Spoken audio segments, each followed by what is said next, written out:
Ty Davis has lived in La Union his entire life. He stayed as a firefighter and was here the day an earthen dam a few hundred yards from his station broke. It got more towards around noon, 1 o'clock when it broke. He said it wouldn't have been that bad if the rain had stopped, but it didn't. The rain still kept coming in, so it was still piling up at the dam, and it was coming through here in the streets. It washed out the roads. We had to shut down water, we had to shut down gas, just so nothing terrible could happen to the residents of La Union.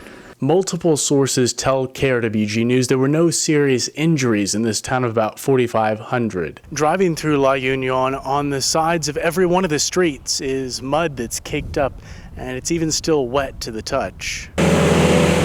That's because county trucks are sweeping and wetting down the remaining dirt. Jess Williams is the Director of Public Information for Doña Ana County. The county's main response is to fix the roads and to fix the dams. If it's county right-of-way or if it's county property, then obviously we need to take care of it. What we need help with now is to help the private residences, because the county can't legally help them other than to be a source for people to drop off donations or to help coordinate the relief effort. Williams filled up his own pickup truck with donations to take down to La Union. Firefighter Ty Davis expressed what we heard from many other residents. You could see over here at the cemetery all the graves are kind of moved, and so a lot of people were really upset of that. And of course, they're mad at the county for not really monitoring what happened with the dam. Jess Williams says ATVs are to blame for the dam's failure. What we think happened with that dam is that the water got up and it started flowing through some tracks that a four-wheeler had made over the top.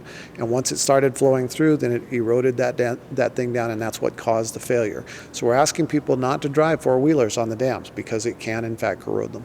When we drove to the dam, we found what appeared to be ATV trackways along the edge of the dam. At the opening were the tracks from county bulldozers working there. $6 million in aid is expected to reach Doña Ana County's office. Williams says it's too early to know a final price tag on the recovery. We've already spent a lot of money to do what we've done, and so we're depleting what we call our unanticipated natural disaster fund, and as that depletes, then we'll fill that back up, and then we'll also be looking at invoices related to parts, supplies, and overtime to reimburse from those. When the cleanup is over, the dust may not settle for residents. Time will tell. The county can only do as much as they possibly can with what money they can give.